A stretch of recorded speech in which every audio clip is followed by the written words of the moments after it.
On today's episode of Script and Style, David and I talk about our retrospective of 2019 and how we did on our goals. Welcome to Script and Style, everybody. I'm Todd Gardner from TrackJS, and my co-host David Walsh, creator of the popular blog davidwalsh.name. How's it going today, David? I'm both upset and shot out of a cannon. Upset? Yes. What's up? Let me qualify this and tell you why I'm shot out of a cannon right now. I ran out of Keurig coffee cups, like little K cups. Not good. So I went over to my wife's Nespresso and just grabbed whatever. Apparently what I grabbed was a double shot of espresso. So I'm like out of my mind right now. My heart is like thumping. I'm like having intense thoughts. But why am I upset? I just tweeted this. You cannot pick up your fucking phone anymore. Like when it rings, you can't pick up anymore. No. Because 90% of what you get is a spam or a bot or crap. And I'm so mad about that. And I know I'm like the living embodiment of Homer Simpson's dad pointing to the cloud and like yelling at the cloud. But as much as I love technology, we take good things and we just fuck them up. We ruin them. We just ruin them. Social media used to be great. Trash now. Like every time we start automating something, we just ruin it. Yeah. And what's even worse is that, you used to get these calls from like 1-800 numbers or like some number where you could look at it and you go, okay, that's not anything I want to answer. But then, they started getting smarter about it, and now you're getting calls from like local numbers. Yeah. And I'm like, it looks like it's coming from in your neighborhood. Right. Like, is it my neighbor? Is it like, does my kid need something at school? Did something happen? No. Bullshit. So you can't even pick up your phone anymore. We've ruined the phone. Yeah. Unless I have the number like already programmed in, it goes to voicemail. And honestly, it has for probably a couple of years now for me. Like, if you're calling me, it needs to be implied that I know you. And if I don't know you, you're going to go to voicemail and I'm going to screen it. That's a good shout. The problem with that is that I'm too lazy to add everyone that I want to get a phone call from to my contacts. Right? So now you're like a secretary of contacts if you want to use your phone. And I'm just so frustrated and annoyed with this whole thing. I'm bugged. Yeah. Nothing to be done about it though. Like it's done. Like just like postal mail got screwed over. Like phone calls it's done. Like it's full of spam. It's just nothing but junk. You were supposed to lift me up. I don't have anything to lift you up. It's just like, it's a garbage medium. Like, in fact, if you're reaching out to me, like salespeople, be known. Like if you reach out to me for the first time and it's over a phone call, I am much less likely to ever use anything you're associated with. Not more likely.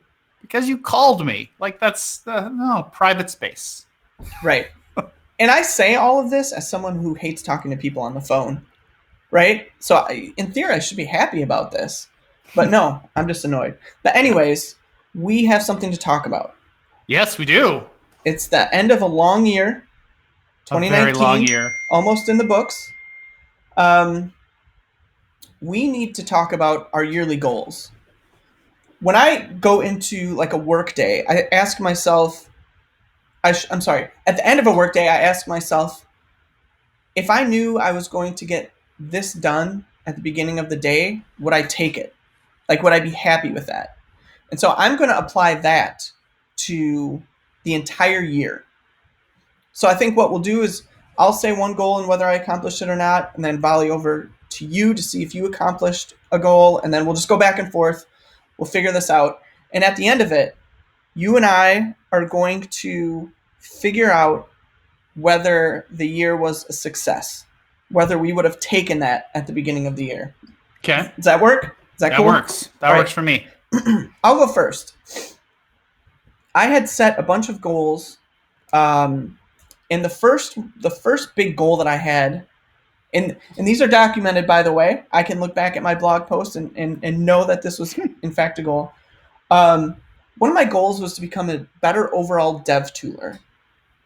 So as people, may have heard on this podcast before, I work primarily on the debugger. Like that's my everyday main responsibility.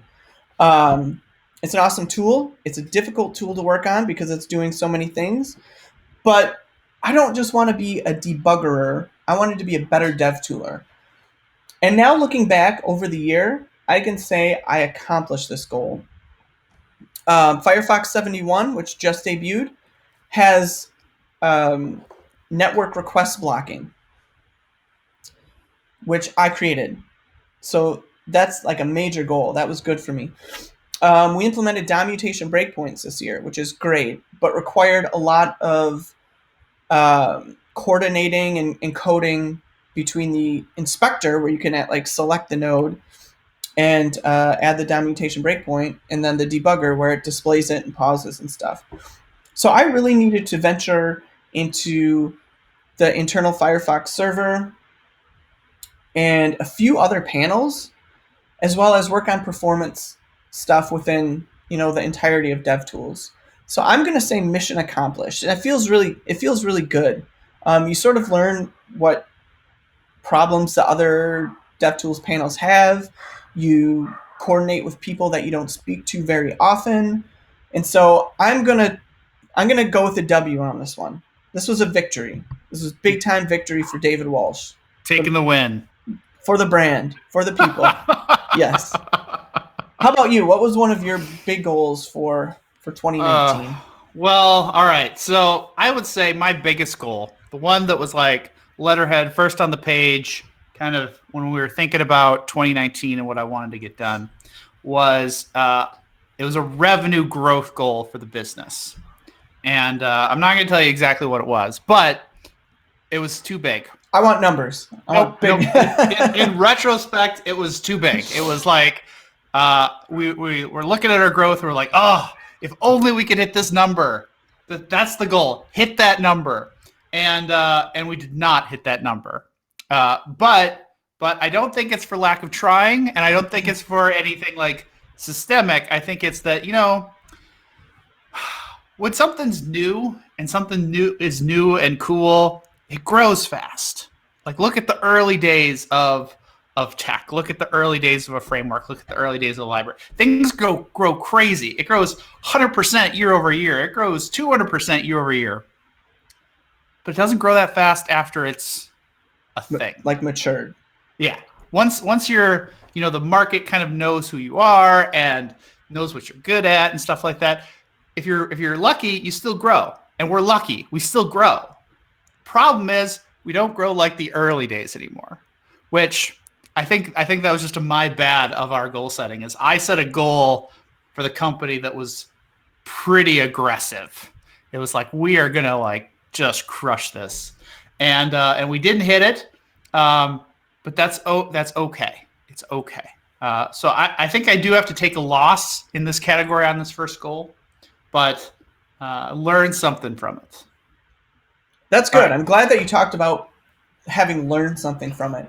What did you base that number on, and how are you going to?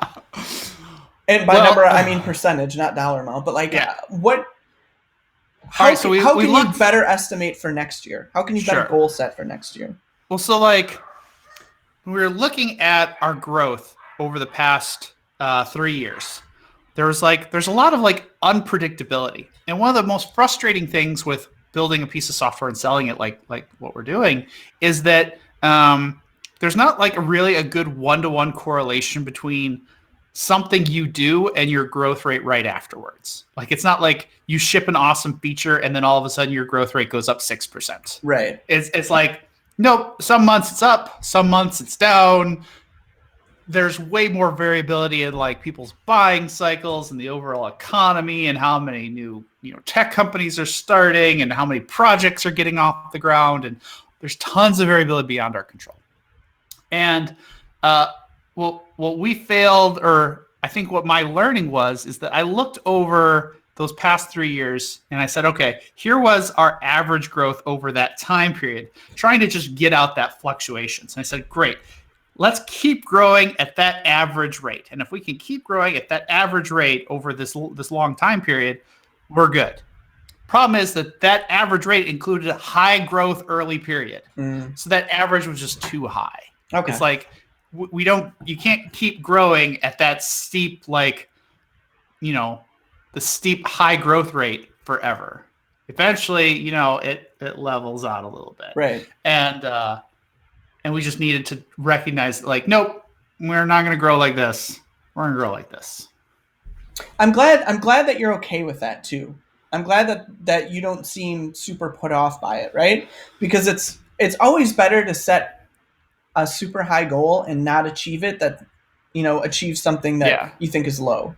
And we're incredibly fortunate in that, like, there's not like a make or do or die pressure on the business anymore. Like, we've crossed that level of sustainability where, like, we're paying ourselves, we're saving money, we have plenty of money to operate. There's no huge risk in our sites that's going to, like, destroy the business. Sure. And so the growth rate is about, like, how can we keep growing so that we can do more, so that we can build more stuff, so that we can do more things. Not we need to grow or we're going to die, or we need to grow or our investors are going to, sell us off or something like that. Because we don't have investors. It's just us. And so that's, a blessing and a curse. It's a blessing is that we've hit this point of sustainability. We don't have to grow. We like to grow, but we don't have to grow. That's good. I like that. An L, but not a massive L. Yeah.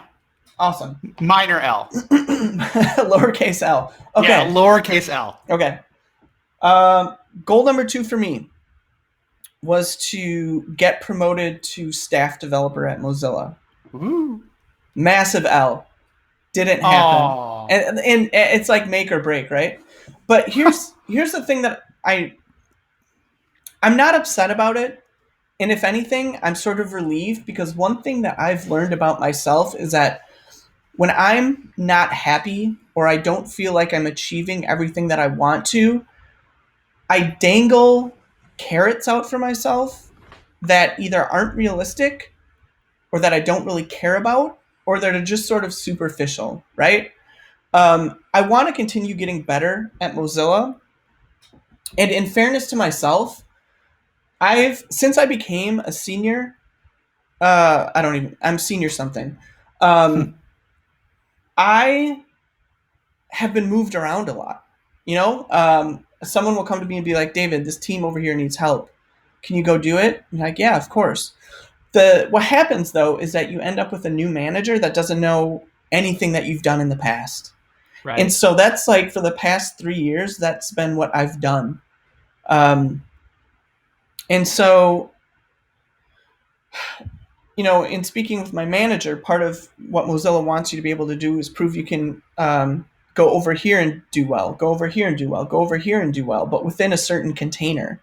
So I went from Firefox OS TV to our internal, like, code review tools, which was PHP, Perl, Bugzilla stuff, to dev tools, now to Android stuff, right? And while I succeed everywhere I go, it's not within the same umbrella. You know what I'm saying? And so it's almost as though it doesn't count. Back to the staff engineer thing, though. What does staff engineer mean at Mozilla? I don't even know. And well, when I think of the staff engineer, it's like you can just go wherever and be awesome and, like, be a leader and really, really own stuff. And I look at the staff engineers around me on dev tools and I go, I am not nearly as good as that person. And it's not imposter syndrome. It's like they're not afraid to go into the deep internals of whatever and just figure it out. And I don't feel like I have that yet. Like, I don't have that confidence yet. And that's okay. I've decided that that's okay. I am happy with my skills. Well, I'm never super happy with my skill set, but I'm confident enough to know that I belong, and that over time this will come, and that having that title isn't important. Like, I need to stop thinking that titles will make me important or make me feel better about, about myself.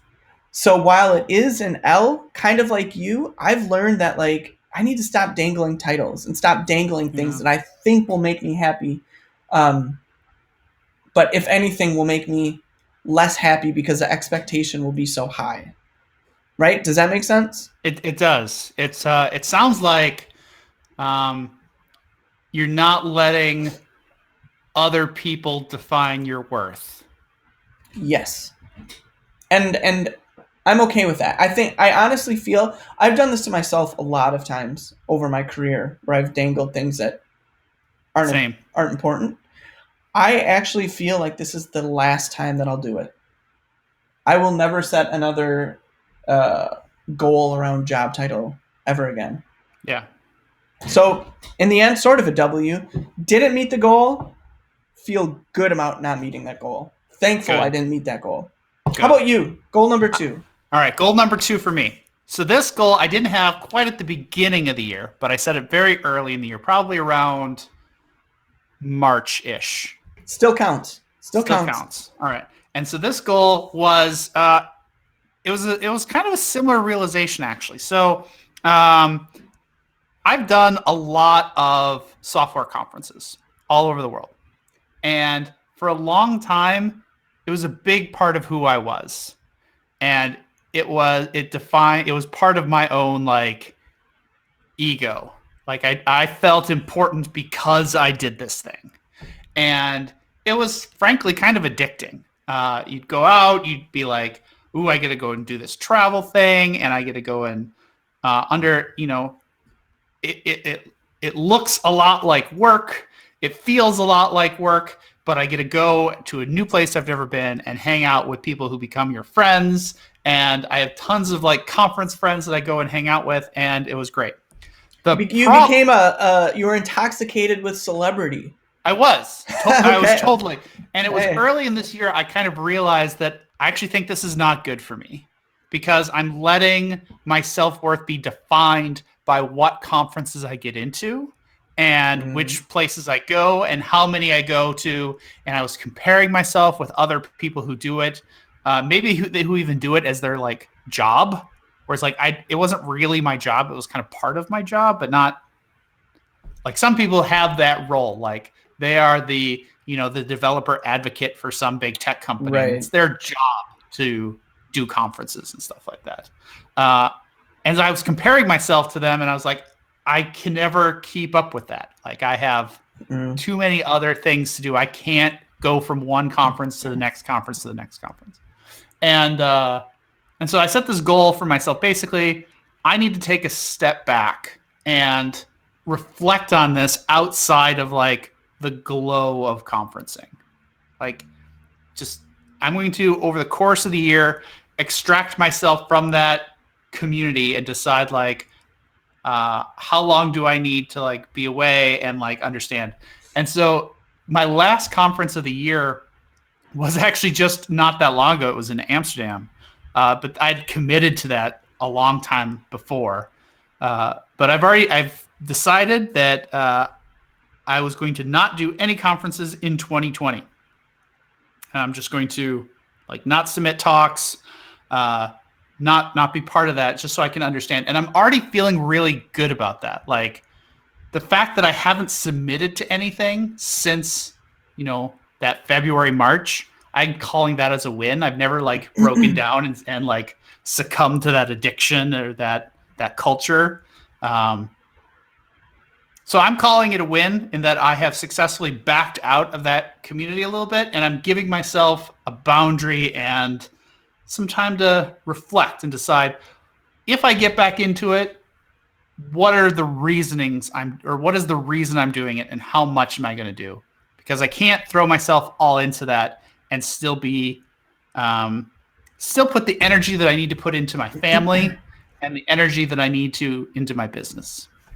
That sounds like a massive W. And I'm glad that you brought up energy because I saw that you were going to these conferences and I'm like, how the hell does he have the energy to do this stuff? Like it takes all of my will to like leave the house sometimes. Um, but what I will say is that it seems like the events that you're doing are really cool, right? Like They are. you're going I going to love the events. Amsterdam, going to didn't you go to Poland this year as well? I did. I actually, yeah. I went to Poland this year. It was actually my second time going to Poland. I had an opportunity to go a second time this year that was very hard to turn down because I have some good friends who organized that event and they really wanted me to go. And it was just very hard to be like, you know what? I made this promise to myself that I wasn't going to do this, that I wasn't going to get sucked back in. And like, this is how I would get sucked back in. Sure, right. Well, I mean, you sound happy about it, and it sounds like the ones that you went to really paid off. I like, by the way, being a dev evangelist and needing to go to X many conferences like per month or whatever sounds terrible. Like I could never do that. Like I hate travel. I hate flying, I should say. It just sounds like a really difficult job, and I'm not always convinced that the conference speaking is worth it to whatever you're trying to sell or push. Yeah. But I'm sure that like the time outside of the actual giving your talk is actually worth it. But yeah, I would hate that. I couldn't do it, and I don't know how you were able to go to so many things. I have like some very good friends who have the roles of developer advocate at some very big companies, and they love it, and it's like it's the right job for them. For them, right? Totally. But like the travel commitments and like the going from one event to the next thing, it's just too much. Like a few times I tried to do back-to-back events where like I would, I'm going to be gone for 2.5 weeks. I'm going to go to this event and then I'm going to fly to the next event and then I'm going to fly to the next event and then I'm going to fly home. And every time I regretted it just because after the first one, I wasn't in it anymore. Right. I was tired. I was burnt out. I didn't want to go to like the social events, which is like the whole value in going really. Right. Like your talk is great, but that's like table stakes. That gets you in the door. Like all of the value that you get out of being an advocate comes at the, the random hallway conversations that you're going to give with people. Okay. Cool. All right. Glad that worked out. Goal 3. Goal 3 for me was to improve this show, this podcast. And I'm going to take a W on it because I agree. I feel really good about what we accomplished. I mean, in the first year... It was this time last year when we were like kind of considering what we were going to do with this show because we were just doing like hangouts on YouTube and just kind of like bullshitting our way through it. I wouldn't say that. I think that one of the issues that we identified early on was that the guest thing was really hard. And at the same time, it was one guest at a time. And I'm super proud of the guests that we got because like I totally abused my blog friend circle to get everybody on. But one thing that we succeeded in, and you were the driver behind it, was the panel shows. The panel shows were really good because we got to hear multiple voices from all types of different people with all types of different specialties. You and I are two white guys from the Midwest who like JavaScript, right? But getting other voices in to talk about other things and having sort of a roundtable discussion about them, I think was a really big improvement. And I was really happy about that. I think the other thing that you and I improved on was doing the show by ourselves. I think that when you have a guest or guests, that's really easy, right? Because the pressure isn't all on us. It's sort of like us asking a question or just trying to steer things, while the person that we were interviewing or talking to was in a way providing the main content. And so, when we stopped doing so many interviews and we started talking to each other, I think that was really good. And I think that out of those shows, at the end, we sort of always learned something from each other, had like a different way of looking whatever topic we were talking about. Hmm. Um, and so I'm like really excited where this came from. In the beginning, you had to talk me into doing this because um, I have a face for radio and a voice for nothing. And so Oh, you sell yourself short. I I wasn't confident in doing it, but I'm super like I'm proud of what we have. There's still ways that we can make this better, but I'm really glad that we did this, and I think that over the course of this year, the show improved a lot. So much so that we've had a couple people like, "When's the next show coming? When's the next show coming?" And that feels really good. It does. What do you think? I agree. The panel shows are were really insightful. I hope we do more of those. The trick with those is always that they're just hard to set up. People have lots of different scheduling. Some people can do shows during the day. Some people can't do shows until the evening. It's hard to get a good cross section of people to all be available at the right time, which is kind of what led to these one-on-one shows. Is people like we're super lucky that like so many of our listeners are like, "Hey, what are you guys doing another show? When are you doing another show?" And we're like, "Well, we got to do another show, and we can't get our scheduling to work out. So how about you and I just get on and we'll bullshit about something?" And those shows actually turn out really, really good. And so I think that's awesome. I think that one of the things that we need to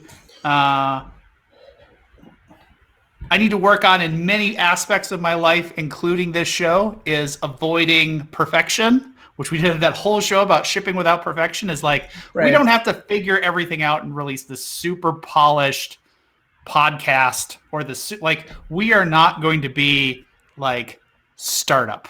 We are not going to be like those Gimlet Media podcasts. Like, that's just not who we are. We don't have all that money to throw into editors. What we do have is we have our own perspectives and personalities, and we can just share them. And the fastest way we can find to get that done and to get that digestible, I think we just need to go with, which is, I agree. what we're doing now. Well, I'm taking a W. You're taking a W. W's all around. W's all around. Thanks for being an awesome co-host. Goal number 3, you. Oh, I don't know if I have a goal number 3. I hadn't thought of a third one. What was my third goal? I don't have like a document like you did. How about like a Pass. life pass? Okay. Goal 4 for me, massive L, a redesign of my blog. I've been wanting to do this forever, but I fucking like my theme. It's like, it just feels good. I do want to redo it from a tech perspective to not use any JavaScript frameworks. The problem is that I'm not a designer, and so I get very discouraged early on. So I think that this is just going to be one of those goals that exists forever, is unattainable, but I think I'll get there at some point. All right, little crumb goals or thoughts at the end of the year. At the beginning of the year, I would have never thought that I'd be working on Android stuff. And I don't know how I would have felt about it. But what I can say is that it's been fun. It gives me another perspective on development and coding. It gives me insight into another world. It's making me think a little bit more about gestures, and usability and accessibility, which is only a good thing. And it's also sort of like a welcome break from doing heavy DevTools stuff. So that's good. I'm excited about that.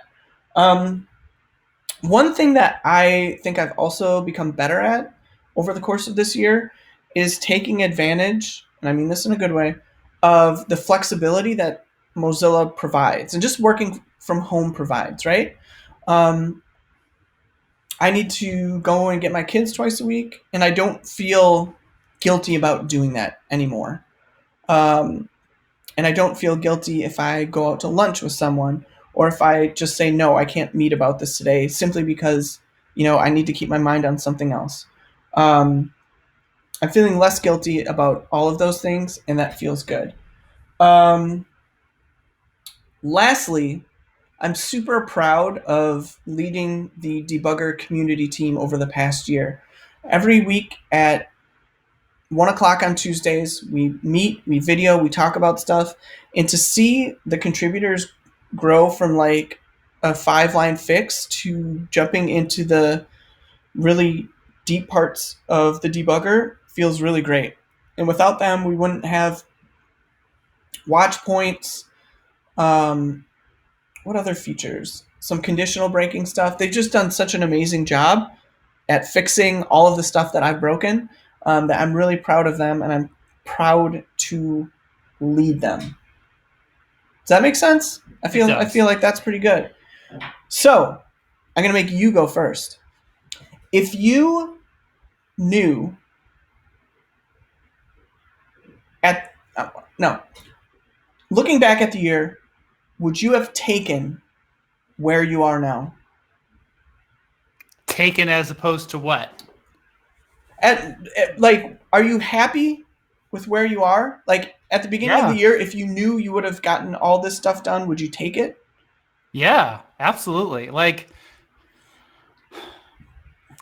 the lowercase L that we took on growth is a little disappointing, but overall there are so many positives this year. Like just growing as a person, as a business owner, as a developer. Learned so many great things this year. Made awesome connections with people. Made things that people value, like between the podcast and the events and the businesses and the tools and stuff like that. I say, yeah, huge win. Nice. Take it. You're taking it? I don't know if I'm taking it, to be honest. I know. Here's the thing, right? You've been nothing but sunshines and rainbows about all your goals, and then you're not going to take it? I'm ambitious. Like, here's the thing. You know how everyone starts the year like, work out, and I'm not going to, drink on weekdays. I'm going to lose 20 pounds, and I'm going to, how the beginning of the year always gives you that, like, that, rush of adrenaline? Yep. I think that if January me like saw the list of things that I achieved, I might be a little bit disappointed, but from an ambition perspective, and when you try and look forward in January, you don't know every circumstance that's happened in that time. Yep. So would January me have taken it? No. Am I happy with where I am right now? Absolutely. Does that make sense? Am I on both sides of the fence right now? No, I can't attribute the quote, but like it might be Bill Gates, but I don't really remember. It's people overestimate what you can accomplish in a year and underestimate what you can accomplish in 10 years. And I think that's ringing true. Like you look at, like, you plan for a year and everybody's super ambitious. Like you think a year's a long time, but there's a lot of, stuff, unpredictability that happens within a year. And so, like, yeah, nobody probably gets quite as much done as they wanted to, but it's okay. It's okay. I like that. All right. Again, I'm going to make you go first. Takeaways. What is your main takeaway from the show? The biggest takeaway I have is maybe a little foreshadowing of a future episode is we got to do like a formal goals episode for next year. Like we got to be like, I don't feel like I have enough content for this one. So we got to like have a conversation in January and be like, all right, what are we getting done? This is what we're doing. And so that we can have like at the end of 2020, when we do this show again, we can be like, all right, there was that episode. Here's the things I said. Oh no. How do we do? Accountability, not good. Yeah. Okay. Accountability to ourselves. Yes. Still not good. All right. My main takeaway. What is my main takeaway? My main takeaway, again, and sometimes you need to hear yourself say something out loud for you to get it. I think that I'm happy and proud to feel good about not reaching every goal. And not just that, but to also recognize that that goal is bullshit. I called bullshit on a goal. I took the L on it, but I called BS on it. And I feel good about that. And I can learn something from it. I feel positive when I didn't achieve everything that I had hoped. And like you said, it's okay. It's okay. Sometimes, like, it's just about, you just got to be happy with what you're doing, right? And not feel bad about yourself that you can't get done every single thing that the most ambitious version of you would want, and just be okay with what you did get done. I'm going to print that out and put it up on my wall somewhere. That's very good. All right. Epic outro. Let's do it. Epic outro. All right. So thank you so much, everybody, for listening to our show, listening to our retrospective. I hope we inspired you to do a retrospective of your own for what you got done this year. If you have ideas, suggestions for things that you'd like us to talk about, please let us know. Shoot us a message on Twitter, or I'll leave a comment on YouTube or wherever. I'm at Todd H. Gardner. I'm at David Walsh Blog. See you soon. Adios.